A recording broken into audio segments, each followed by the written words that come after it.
es interesante que los autores han establecido que la violencia no es el único mecanismo que sirve para acaparar la tierra. Hay mecanismos mucho más sofisticados que se han implementado en diversas partes del mundo. Curiosamente, Colombia tiene ambos de los dos. Tiene mecanismos sofisticados para hacerse la propiedad de la tierra y tiene también mecanismos muy violentos que siguen permeando todavía la dinámica de la relación de la tierra en nuestro país. Eso quiere decir que mientras la acumulación primitiva quiere decir o necesariamente involucra aspectos de violencia, la acumulación por desposesión involucra aspectos mucho más sofisticados, por ejemplo a través de la privatización de tierras públicas. Ha sido muy relevante también, de nuevo, en algunas regiones del mundo, particularmente en Asia, que se diga los campesinos no son capaces de explotar estas tierras que están alejadas, que son difíciles de cultivar, por lo tanto llevemos entonces algún tipo de inversión que nos pueda generar mejores márgenes de rentabilidad. Creemos zonas económicas especiales, comprémosle a la gente que está ahí, campesinos tradicionales que viven de la pesca, la agricultura, la cacería, muchas veces indígenas, comprémosles a ellos, démosle una compensación, démosle también facilidades de empleo, son gente que genera ingresos precarios. Mejor implementar proyectos en los cuales grandes empresas sean capaces de vincular a estas personas laboralmente. Ahora bien, se ha establecido, sin embargo, que no siempre es tan fácil, que estas personas solamente tienen contratos de carácter permanente, nunca de carácter prolongado, mientras que antes, en los modelos anteriores de pequeña agricultura, tenían asegurado un ingreso básico, así no fuera el mejor. Curiosamente, esta visión de los trabajadores es muy similar a la que existe en Colombia respecto de los trabajadores a pequeña escala, los trabajadores de la pequeña agricultura familiar. Aquí se ha dicho particularmente la altillanura es muy difícil de cultivar. ¿Por qué? Porque son zonas muy alejadas, porque son zonas sin infraestructura y porque son zonas que requieren amplios márgenes de inversión. Entonces, ya voy a pasar ya a lo que es el concepto o a lo que es el estudio de las CIDRES, y es que las CIDRES no se pueden entender sin antes entender el concepto de los baldíos, del que seguramente hará más alusión a fondo Diana y Juan Camilo. Los baldíos son aquellas tierras que no tienen título de propiedad y que por lo tanto se presume que son tierras baldías. Son quizá el instrumento más importante de reforma agraria en Colombia, como quiera que están destinados a campesinos pobres sin acceso a otras tierras. Existe al respecto de los mismos también el mecanismo más importante para evitar la concentración de la tierra en Colombia, que es la UAF. La UAF es decir que solamente se puede adjudicar hasta cierta cantidad de tierra que sea suficiente para que el campesino genere algún tipo de ingreso y pueda generar ahorro suficiente para su supervivencia. Este intento de CIDRES, que tuvo éxito en el año 2017, tuvo un primer intento en el año 2010 en el Plan Nacional de Desarrollo, en el que se establecía que grupos empresariales podrían comprar tierras que hayan sido originalmente adjudicadas como tierras baldías, siempre que allí establecieran modelos de desarrollo suficientes para generar empleo y desarrollo en estas localidades o en estas tierras. En el año 2012 la Corte Constitucional determinó que esta legislación violaba ampliamente el régimen de baldíos en Colombia, como quiera que involucraba la transferencia de la propiedad del dominio a favor de grandes corporaciones que tenían modelos de agricultura a gran escala a expensas del derecho de dominio de los trabajadores, de los pequeños trabajadores agrarios. Finalmente, en el año 2016 se expidió la ley CIDRES a través de la ley 1776. Se decía que es el único mecanismo que existe para que podamos desarrollar zonas de baja fertilidad y que por lo tanto era perfectamente justificable autorizar a corporaciones internacionales o grandes inversionistas para el uso de estas tierras. Como características de las CIDRES se ha establecido que las mismas deben ser ejecutadas en zonas alejadas a los núcleos urbanos principales, que tengan condiciones difíciles en términos agroecológicos, que tengan una baja densidad de población y que tengan altos índices de pobreza. Desde algunas orillas se ha establecido que las CIDRES son un mecanismo ideal para reemplazar los cultivos nativos, por ejemplo los que se hacen a través de agricultura familiar, generalmente el plátano, la yuca, por grandes cultivos o cultivos que se ejecutan a través de estos proyectos agroindustriales como por ejemplo la soya, la palma africana o la carne de azúcar. A su vez se ha dicho que el modelo de implementación de estas CIRES involucra procesos de mecanización muy fuerte, a tal punto que no son requeridos tantos trabajadores como quiera efectivamente que el uso de la tecnología es bastante amplio y por lo tanto no está asegurado que estas personas que han estado ahí en estas tierras puedan estar efectivamente vinculadas, como sí lo dice efectivamente la CIRES. Debe establecerse un mecanismo de asociatividad, pero no está claro hasta dónde va el mecanismo. Según el artículo 13 de la Ley 1776 de 2016, para ejecutar estos proyectos las empresas podrán solicitar al gobierno la entrega en concesión, arrendamiento o cualquier otra modalidad que no haga transferir el dominio de estas tierras. Buenas tardes, muchas gracias por esta invitación. Acá yo quiero presentar los resultados de una investigación que hicimos en este grupo Derecho Constitucional y Derechos Humanos de la Facultad de Derecho, Ciencias Políticas y Sociales de esta universidad. Y entonces lo que voy a presentar son los resultados de un grupo, no es únicamente mi autoría. Y justo esta investigación tiene que ver con algo que ahora estaba hablando Álvaro, y es como ese uso sofisticado de ciertos mecanismos para acceder a la tierra. Entonces, esta investigación no es únicamente sobre el análisis jurídico de si los jueces podían o no podían según las normas agrarias y según la Constitución, sino que también es un análisis sociológico. Por eso nosotros hicimos una revisión de estadística descriptiva, una georreferenciación, que es lo que les voy a mostrar, y corrimos un modelo econométrico para un poco entender por qué ocurría más en ciertos lugares que en otros. Pero al mismo tiempo revisamos una muestra de sentencias de estas de jueces de prescripción para entender cómo estaban revisando los casos. Entonces lo que nosotros queremos ver es eso, el uso instrumental de jueces para quedarse los particulares con tierras públicas, y decimos en nuestra hipótesis de trabajo que hay dos formas de ese uso instrumental. Uno, con fines de redistribución, y es que uno, a partir de los datos, que son precarios, pero a partir de los datos, podría llegar a concluir que algunos de esos predios, que en números son muchos, pero en hectáreas son pocos, sobre eso volveré más adelante, tiene fines redistributivos, que ha llegado pequeños predios, y uno asumiría que es a campesinos sin tierra. Y entonces uno diría, claro, como la autoridad agraria no ha sido eficiente en los territorios para adjudicar por la vía administrativa, que es la vía debida legalmente, es la que permite certificar que quien va a recibir la tierra es un sujeto de reforma agraria según unos requisitos legales, que la tierra no supera unos topes de extensión y que existe previamente explotación agraria. Quien puede hacer eso es la Agencia Nacional de Tierras, antes INCODER, antes INCODER. Entonces uno dice, si los que están recibiendo son pequeños predios, entonces ese uso instrumental de jueces en últimas tiene unos efectos redistributivos.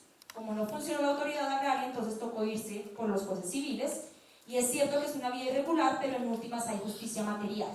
Entonces, ¿para qué el Estado tendría que recuperar esos predios si llegó a sus destinatarios finales? La segunda forma de uso instrumental es con fines de concentración. Y creemos que ese ha sido el principal propósito del uso de este proceso judicial. Ahora lo vamos a ver. Los grandes predios, que para eso utilizamos la categorización que hace el IGAC, es decir, aquellos mayores a 200 hectáreas, en número de casos corresponde al 1.5%. Pero si uno lo mira en extensión de las áreas, son el 72% del área entregada a través de esta vía desde 1991 hasta 2015. Entonces, el uso instrumental mayoritario es con fines de acumulación. Ya vamos a decir por qué nosotros hablamos que es con fines de acumulación. Entonces, este análisis tiene dos niveles, uno jurídico y otro más sociológico. En el jurídico que hicimos, tratar de entender cuál es este debate. Este debate no es nuevo, viene desde la Ley 200 de 1936. De hecho, Catherine Legrand hace alguna alusión de que estos artículos, el primero y el segundo de la Ley 200 del 36, en realidad fue introducido como una forma del gobierno liberal de negociar con los terratenientes, y que habría evidencia que esos artículos favorecieron principalmente a los terratenientes y no a los colonos. Una investigación posterior de Alejandro Reyes Posada evidencia que en los años 70 en Sucre esos procesos de pertenencia fueron usados por terratenientes. Entonces es una disputa larga, una discusión en últimas de qué significa baldío, qué no es baldío, y si uno quisiera en términos teóricos una discusión muy de teoría del Estado y teoría de derecho civil de cómo es la apropiación originaria de la propiedad privada, cómo surge originariamente la propiedad privada. Bueno,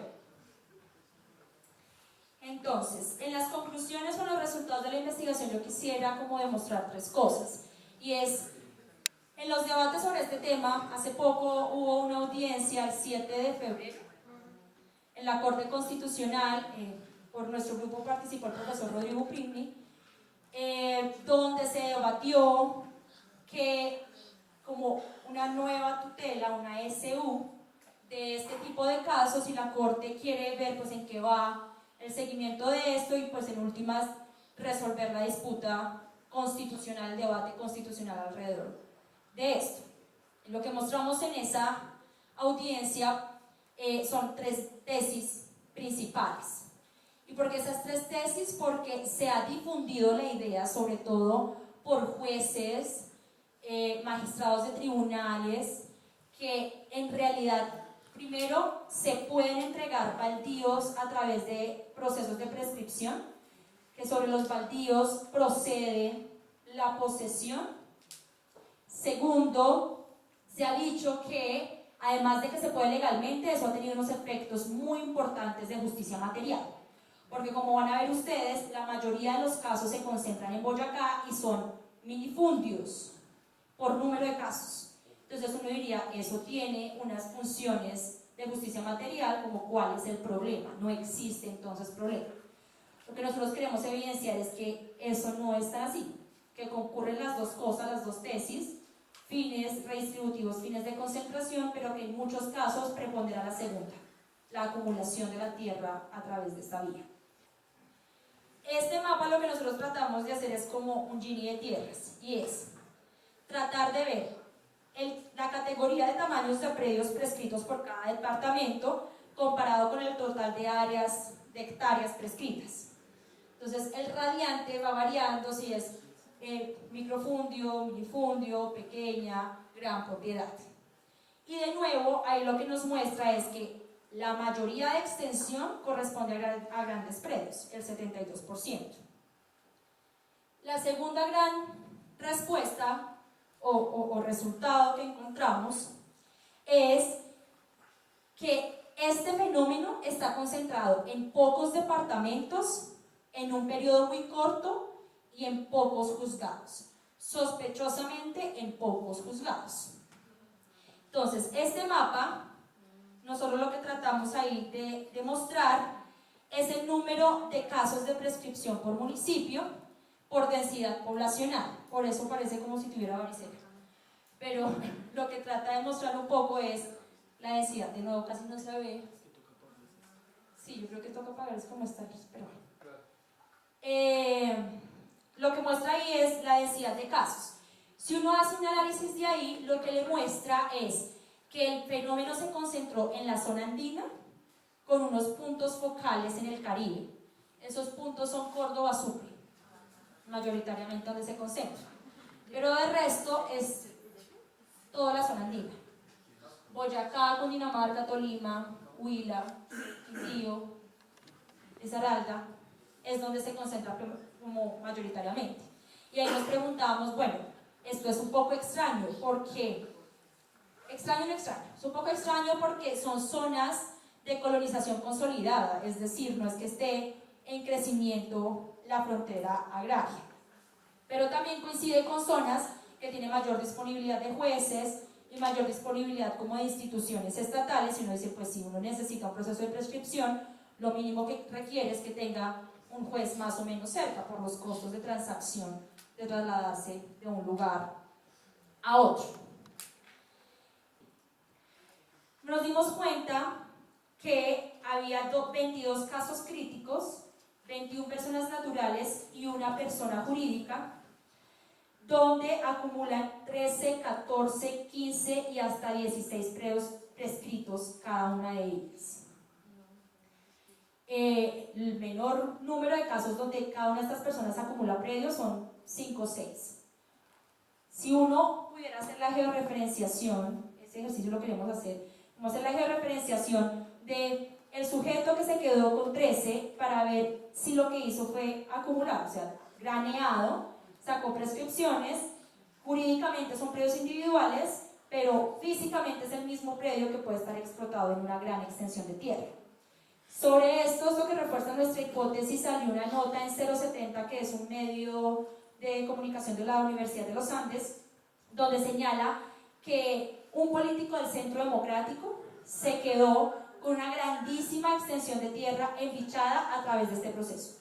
Y eso salió esta semana, la semana anterior, que refuerza aún más pues, la hipótesis que nosotros queremos presentar. Nos parecía como bastante problemático que apareciera esa cantidad.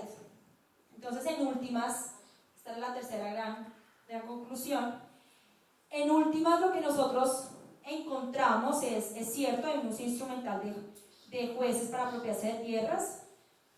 Esto sería un agente de investigación muy interesante en Colombia, porque el rastreo de estado del arte que hicimos, encontramos que hay poquísimas, las que hay son más de despojo por la guerra, más que relacionados con acceso en política social, pero que bueno, que tenía pues estos graves impactos en contra del acceso progresivo a la propiedad rural.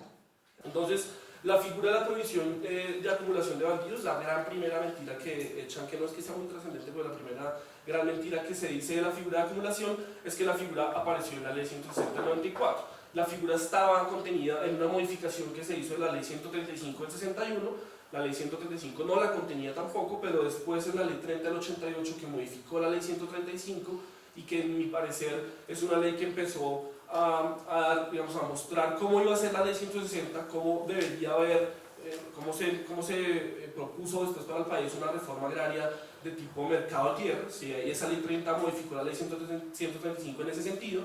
La ley 135, entonces para el 88, ya contenía la figura de la prohibición de acumulación en ese sentido.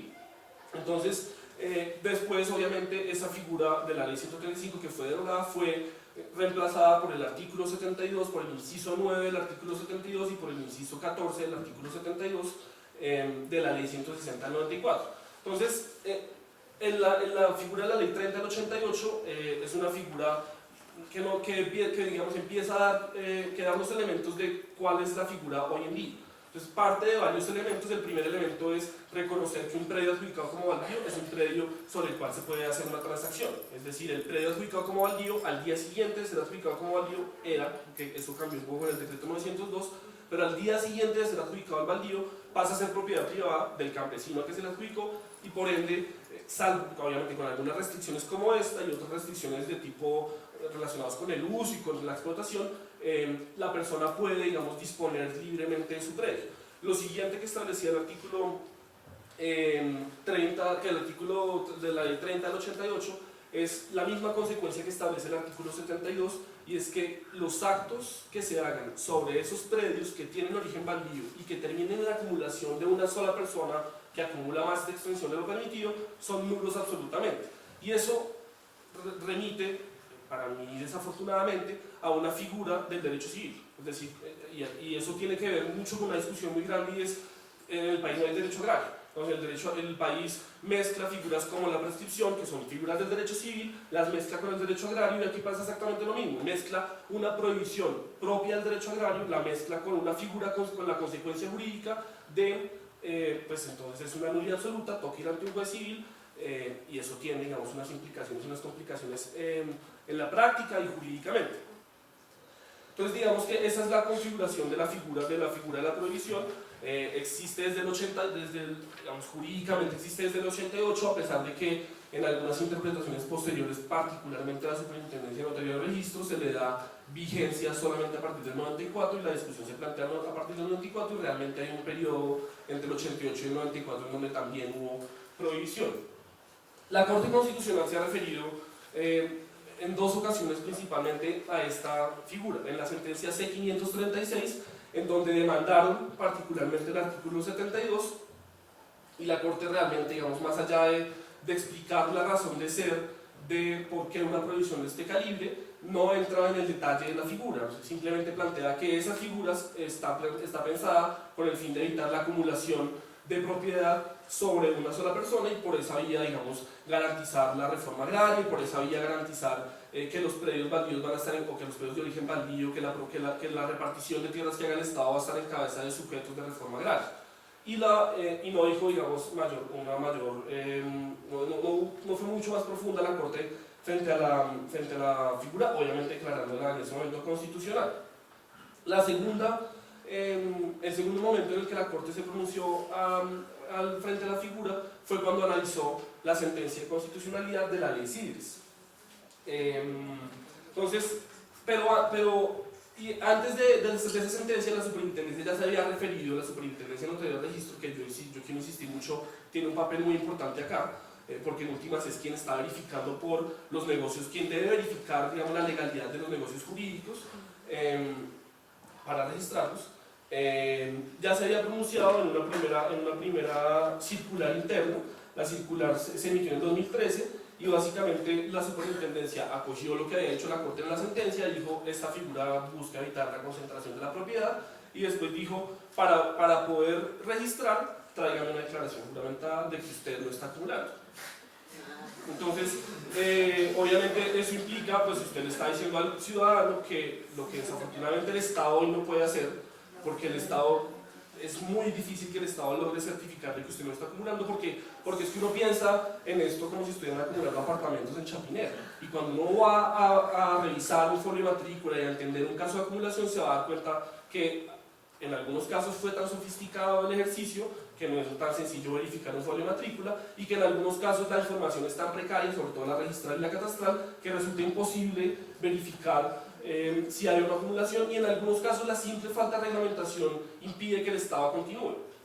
Entonces, en esta circular, la superintendencia le dijo, esta figura es muy importante, y lo siguiente es, si usted quiere que yo le registre, tráigame una declaración juramentada en donde usted me diga, como resultado de esto, esta persona no está acumulando, y ya pues, le registra. Entonces, hoy lo que se tiene es una figura que ya les caractericé, y la posibilidad, digamos, la posibilidad en virtud del concepto de la superintendencia, de que la excepción que se estableció para la ley CIDRES se haga para el resto del país.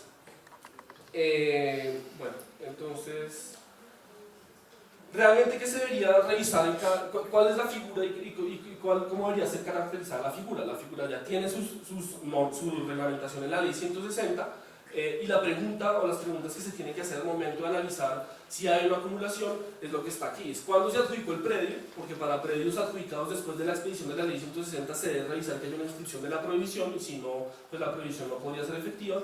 Y cuándo se perfeccionó el negocio jurídico, porque para negocios realizados antes de la prohibición, es decir, antes del 88, pues no habría prohibición de acumulación.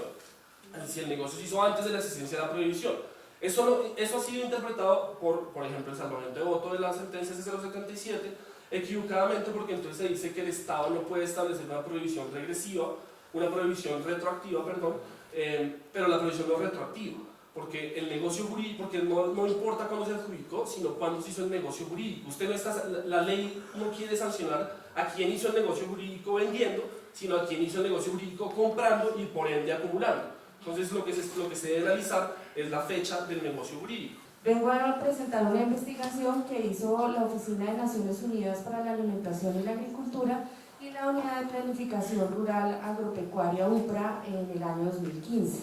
Entonces, aunque quisiera tener unas afirmaciones como las que han tenido mis compañeros, pues por el rol que tengo en este momento del trabajo y también pues porque estoy presentando unos resultados de un convenio de cooperación técnica, pues estoy llamada a ser mucho más cautelosa.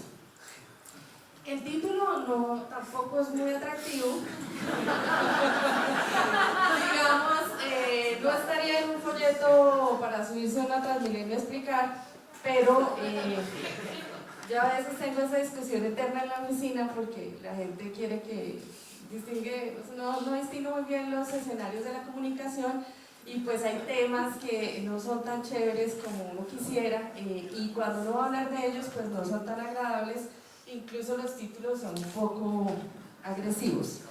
En este caso, como nosotros trabajamos con la Unidad de Planificación Rural Agropecuaria, pues hablamos de un marco conceptual, legal e institucional como una contribución a la aplicación de las directrices voluntarias sobre gobernanza responsable de la tenencia de la tierra.